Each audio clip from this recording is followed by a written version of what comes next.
The mystery of the Harris family. If I'd known that searching for my friends would lead me to the brink of sanity and madness, maybe I would have accepted the silence the town had so carefully kept. Silverwood was always a quiet place, tucked away among the dense forests of Oregon.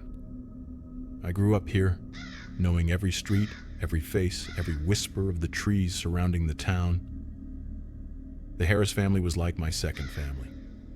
Clara and Thomas Harris were close friends of my parents, and their children, Michael, 14, and Sarah, 10, were like siblings to me. We spent entire summers exploring the woods, imagining adventures, and uncovering secrets only children could dream up. On December 15th, 1958, a cold and cloudy morning, Clara called me early. "Debbie, we're going to Ashton to buy Christmas presents. We'd love for you to come with us. It'll be fun," she said with that contagious excitement of hers.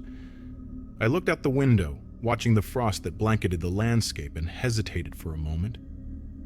I wasn't feeling great. Maybe a cold coming on. "I think I'll pass, Clara. I'm not feeling too well, but thank you for the invite," I said. She insisted a little, but eventually accepted my decline. The next few days were strange. I didn't see the Harrises anywhere. In small Silverwood, it was normal to bump into everyone at the market, the bakery, or just walking the streets. By the third day, unease started creeping in. I knocked on their door, but no one answered. The Christmas lights were still blinking on the porch, their rhythm almost like a warning signal. The mailbox was full, stuffed with newspapers and letters. Worried, I went to my parents' house. "Mom, do you know if the Harrises went on a trip?" I asked. She frowned. "No, dear. I thought they were just busy with Christmas preparations. Why do you ask?" I explained the situation, and my dad suggested maybe they'd gone to visit relatives without telling anyone. But something didn't sit right. They'd never leave without telling neighbors or asking someone to look after Rusty, their dog, who was now nowhere to be seen. I decided to go to the police station. Sheriff Thompson greeted me with a tired look. "Debbie, I'm sure it's nothing. They're probably stuck in Ashton because of the snow. The roads are terrible this time of year." I insisted something was wrong, but he promised to send an officer to check it out. With no answers, I decided to take matters into my own hands. I went to the market and talked to Mrs. Wilson, the town's go-to for all gossip.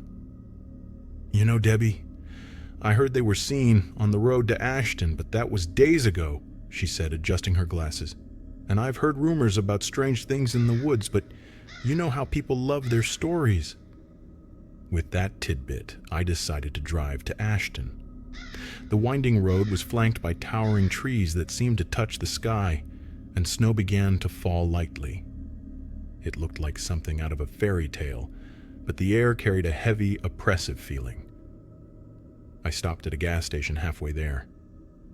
Joe, the attendant, recognized me immediately. "Hey, Debbie, what brings you out here?" I explained I was looking for the Harrises. "Oh yeah, I remember them. They stopped here a few days ago. Thomas seemed worried about something, but we didn't talk much," Joe said, scratching his beard. At a small diner nearby, the waitress, Emily, hadn't seen the family. "Weird. They usually stop here for coffee," she remarked. Continuing on, I noticed tire tracks veering off onto a side trail. It was a rarely used path, nearly hidden by vegetation and accumulated snow. Something compelled me to stop and check it out. Walking down the trail, the silence of the forest was broken only by the rustling of leaves and the faint sound of a creak. After a few minutes, I saw the Harris' car partially covered in snow, its doors ajar. My heart pounded. I called for them, but only the echo of my voice responded. Inside the car, I found wrapped Christmas presents, one of Sarah's toys on the floor and Rusty's collar on the back seat. A wave of dread washed over me.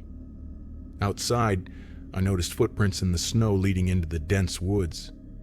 Adult footprints, children's footprints, and paw prints. I decided to follow them, fear growing in my chest with every step.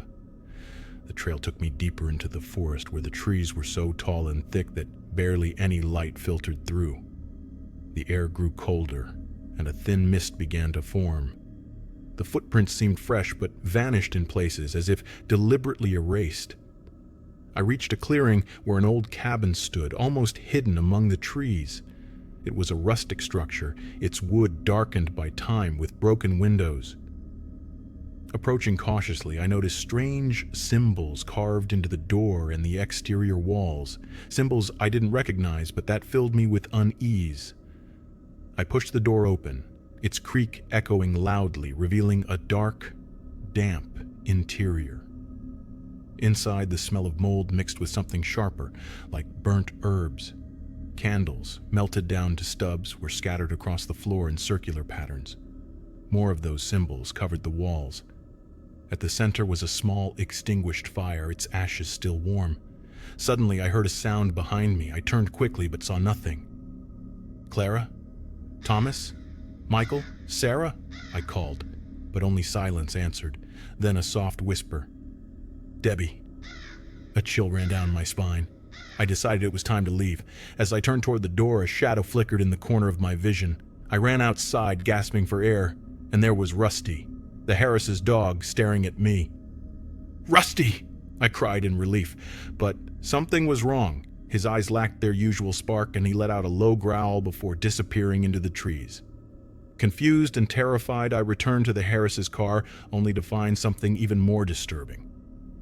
On the windshield was a photo of the family, their faces scratched out with what looked like charcoal. On the back, a message: "You shouldn't be here." My heart nearly stopped. Who could have left that? I felt eyes watching me. Without a second thought, I jumped into my car and drove back to Silverwood as fast as I could. Back in town, I went straight to the sheriff. Thompson looked at me with concern. "Debbie, you look like you've seen a ghost," he said. I told him everything, but he was skeptical. We went out there and found nothing. No car, no cabin, just snow and trees. Desperate, I sought out Father Matthews, a wise man who knew the region's stories and legends. After hearing my account, he sighed deeply. "There are things in those woods we don't understand. Ancient practices, cults, worshipping forces beyond our comprehension," he said quietly. "Many have disappeared seeking answers. Maybe it's best to let it go." But I couldn't. I couldn't abandon the Harrises. I dove into old archives at the local library. I found yellowed newspapers about similar disappearances in the 1920s and 1930s. Entire families vanished without a trace, always near the forest. As I dug deeper, I noticed some people in town didn't like my investigation. I received strange looks and whispers. One night, leaving the library, I found a note pinned to my car. "Stop now, for your own good." My determination only grew. I began having disturbing dreams. The Harrises called out to me, trapped somewhere between reality and nightmare. I woke up drenched in sweat, feeling as if something was in my room. One night, as I reviewed my notes, I heard a noise at the front door. Opening it, I found no one, but on the ground was Rusty's collar. How could it be there? I shut the door quickly, my heart racing. When I shared what was happening with my parents, they started worrying about my mental state. "Debbie, maybe you should rest. This obsession isn't doing you any good," my mom said, concerned. But I knew there was more. I decided to return to the forest, this time prepared. I brought a flashlight, a camera, and a notebook. When I reached the clearing, the cabin was there again, as if waiting for me. Inside, everything was as before, but this time, I found something new. Clara's diary. Her last entry spoke of strange dreams, of feeling watched, of voices in the forest. "I feel something calling us. Thomas thinks I'm imagining things, but Michael and Sarah have heard the voices too," one page read. As I read, I heard footsteps outside. Looking through the broken window, I saw figures cloaked in dark robes holding torches. Fear gripped me. How had they arrived without me noticing? I hid in a dark corner, trying to steady my breathing. Their voices murmured in a language I didn't recognize. A ritualistic chant echoed through the woods. After what felt like hours, silence returned. When I felt safe enough to leave, the figures were gone. I rushed back to town, but when I arrived, Everything felt off. The streets were deserted, the lights off. I looked at my watch. It said midnight, but I was sure it was still late afternoon. Entering my house, I found my parents sitting in the living room, staring blankly at the wall. "Mom? Dad?" I called, but they didn't respond. As I got closer, I realized their eyes were empty, lifeless. I screamed in despair, but then woke abruptly in my bed. It was a nightmare within a nightmare. The days that followed were a blur. I couldn't distinguish dreams from reality. People around me began avoiding me. Rumors about my mental state spread. Father Matthews visited me. "Debbie, you need to rest. You're consuming yourself over something you can't control," he advised. One morning, I woke in a white room with no windows. A nurse entered. "Good morning, Debbie. How are you feeling today?" she asked gently. Confused, I asked where I was. "You're at St. Mary's Hospital. You came here to rest and recover." My parents appeared shortly after, looking sad. "Honey, we're here for you. We'll get through this together," my dad said, holding my hand. I'm writing this to try to organize my thoughts, to leave a record of what happened. I know many won't believe me, but I need to tell the truth. The Harris family disappeared, and something dark is hidden deep in Silverwood's forest. Maybe I'll never leave here, but if anyone reads this, please don't ignore the signs. There are forces beyond our understanding lurking in the shadows, and if you hear a whisper in the woods calling your name, don't follow it. Don't make the same mistake I did. A shadow entity. Whoever said a winter's day couldn't change lives forever? I never would have let my brother go out alone if I'd known what was coming. Mexico City in 1927 was a vibrant place, full of colors, sounds, and smells. The streets were always bustling with life, street vendors, musicians, children playing. I was 12 at the time, and my younger brother Diego was only 4. We lived in a modest apartment on the 5th floor of an old building in the city center. Our mother, a widow, worked long hours as a seamstress to support us. That cold December day, the city was shrouded in a thin mist. The year-end holidays were approaching, and the air was filled with a celebratory spirit. Diego begged to play in the hallway with his friend Juanito, a 3-year-old who lived in the apartment next door. "Please, Isabella, can we play hide-and-seek?" Diego pleaded, his big brown eyes sparkling with anticipation. Reluctantly, but wanting to see my brother happy, I agreed. "Okay, but don't leave the floor and don't talk to strangers, all right?" They nodded excitedly and ran off into the hallway. Meanwhile, I helped Mama with some chores around the house.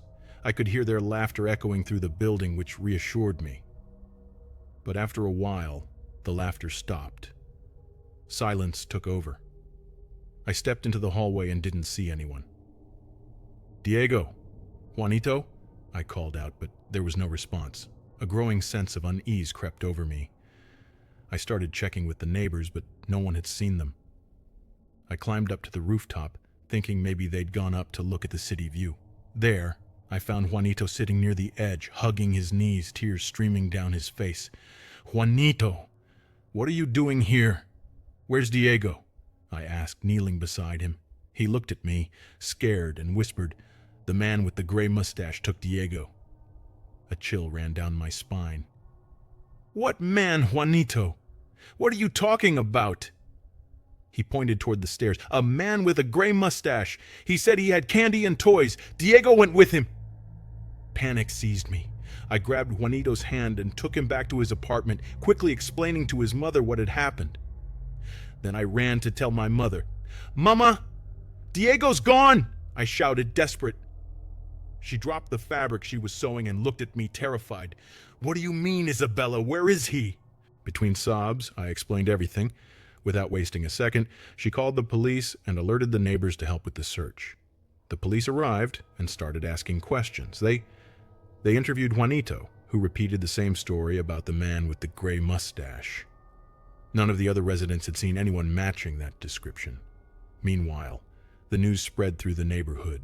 Neighbors, friends, and even strangers joined the search for Diego. The whole community was mobilized. I couldn't just sit still. Even as a little girl, I felt I had to do something. I remembered a candy seller who usually stood at the corner. I ran to him. "Mr. Lopez, please, have you seen my brother Diego?" "He was with a man with a gray mustache," I asked, out of breath. He scratched his head. "Now that you mention it, I did see a man like that holding a child's hand earlier. I thought it was his father. They were heading toward the market." Without wasting time, I ran to the market. The stalls were being dismantled and vendors were packing up their goods. I asked several people, but no one had seen Diego. It was getting dark, and the shadows stretched longer across the streets. The despair within me grew. I was about to turn back when I heard a distant tune, a familiar melody Diego loved to hum. I followed the sound through narrow alleyways until I came to a dark, dead-end street. At the back, there was a slightly ajar door, and the music seemed to be coming from inside. My heart raced. Summoning all my courage, I approached silently. Peeking through the crack, I saw a room lit by candlelight, filled with old toys and porcelain dolls. At the center stood a man with his back to me, wearing a hat and a long coat. "Diego?" I called softly. The man turned slowly. His face was partially hidden in the shadows, but the gray mustache was unmistakable. He smiled sinisterly. "I've been waiting for you, Isabella." A lump formed in my throat. "Where's my brother?" I demanded, trying to hide my fear. He pointed to a nearby door. "Diego is here with me. Come, join us." Every instinct screamed for me to run, but the need to save my brother was stronger. I stepped into the room, keeping my distance. "Diego!" I called again. I heard a faint whimper from behind the door. When I tried to approach it, the man blocked my path. "What's the rush?" "We can have some fun first," he said in a cold voice. I looked around, searching for something to use as a weapon. I spotted a wooden plank leaning against the wall. Without thinking twice, I grabbed it and struck his leg. The man cried out in pain, dropping to his knees. I took the opportunity to run to the door. I opened it and found Diego tied to a chair, tears streaming down his face. "Isabella!" he sobbed. I frantically untied him. Behind me, I could hear the heavy footsteps of the man approaching. "You won't escape!" he roared. With Diego free, we ran toward the front door, but the man caught up, grabbing Diego by the arm. "He stays with me!" he shouted. "No!" I screamed, clutching my brother and pulling with all my strength. At that moment, the door burst open and police officers stormed in, guns drawn. "Let the boy go!" they ordered. The man hesitated, but before he could react, he was overpowered by the officers. As the police handcuffed him, I noticed his face begin to change. His eyes turned black, and a twisted smile spread across his lips. "This isn't over, Isabella. I'll be waiting for you," he whispered. We were taken outside, where Mama was waiting, relieved. She hugged us tightly, but I couldn't shake the feeling that something was terribly wrong. In the days that followed, even though we were home, strange things began to happen. Diego woke up screaming in the middle of the night, saying the man with the gray mustache was in his room. Objects moved on their own. Whispers echoed through the walls. One night, I woke to a noise in the kitchen. I got up to check and found Diego standing in front of the mirror, his eyes vacant. "Diego, what are you doing?" I asked. He turned slowly, and I saw his eyes were completely black.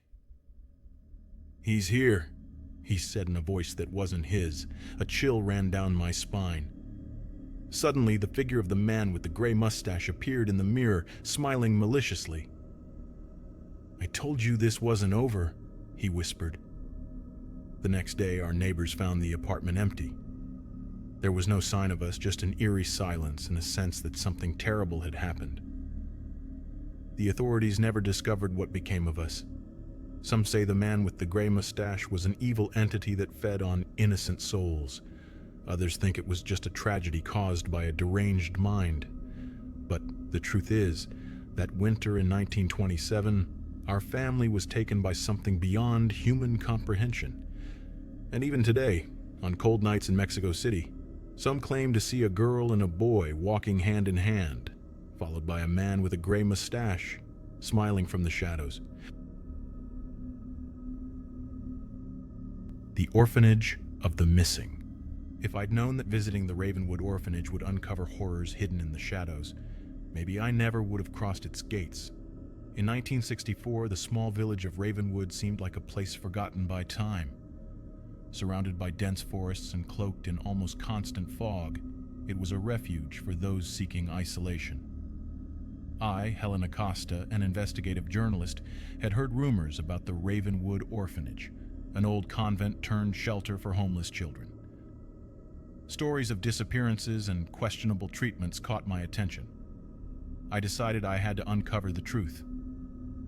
When I arrived, I was greeted by the director, Sister Margaret, a tall woman with cold, piercing eyes.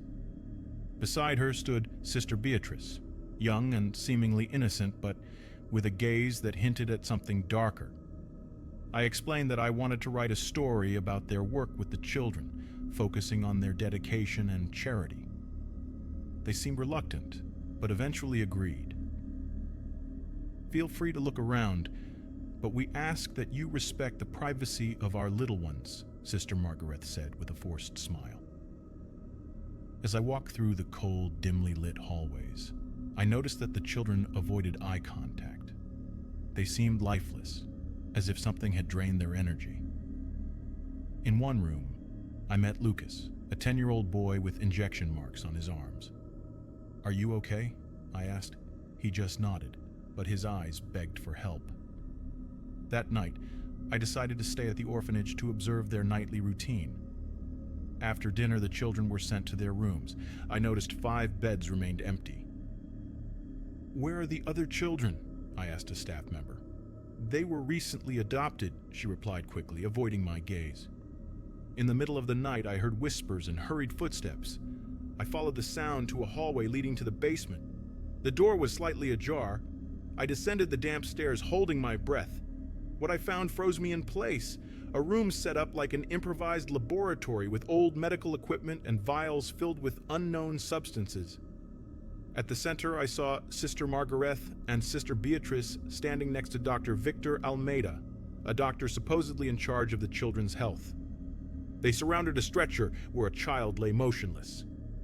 "The results are improving," said the doctor. "We'll have success soon." Without meaning to, I made a noise. The 3 figures turned abruptly. "Who's there?" Sister Margaret shouted. I bolted back up the hallway, my heart pounding. I managed to return to my room unnoticed, but I knew my time there was running out. The next morning, I tried to speak to the children, but they were even more withdrawn than before. I found a note slipped under my door. "Leave while you still can. They know you saw." Determined to save those children, I planned to escape and report everything to the authorities, but as I tried to leave, I was intercepted by Sister Beatrice. "Helena, we need to talk," she said in a tone that was almost too calm. Before I could react, I felt a sharp prick in my neck, and everything went dark. I woke up in a white room with no windows. My hands were bound with chains. Dr. Victor entered, adjusting his glasses. "You're far too curious for your own good," he remarked. I tried to scream, but no sound came out. "Don't worry, we won't hurt you." Not yet. I discovered that the orphanage was just a front for illegal medical experiments.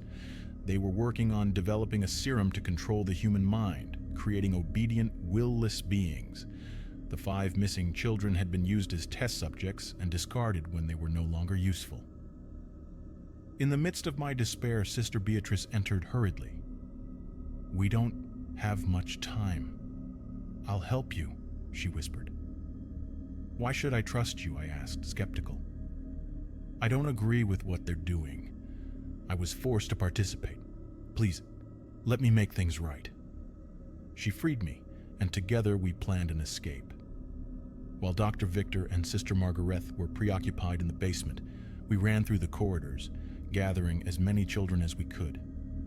We managed to reach a side exit, but Sister Margaret confronted us.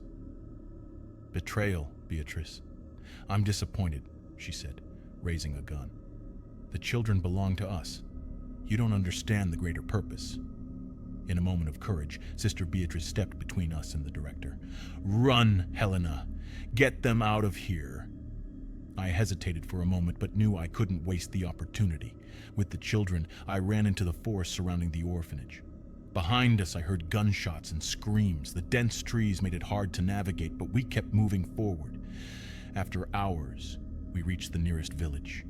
I begged for help, and the authorities were called. Days later, the police investigated the orphanage but found nothing. The place was empty, as if it had never been inhabited. There was no sign of Sister Margarethe, Doctor, Victor, or the other children we couldn't save. The rescued children described unspeakable horrors, but many of the details seemed to have been erased from their memories. Sister Beatrice was never found. My report was published, causing a national uproar. But without concrete evidence beyond fragmented testimonies, the case went cold. I've been haunted ever since, by nightmares and a constant feeling of being watched. Years later, I still receive anonymous letters with disturbing messages. You shouldn't have interfered. The Ravenwood Orphanage has become an urban legend, a place many claim never even existed.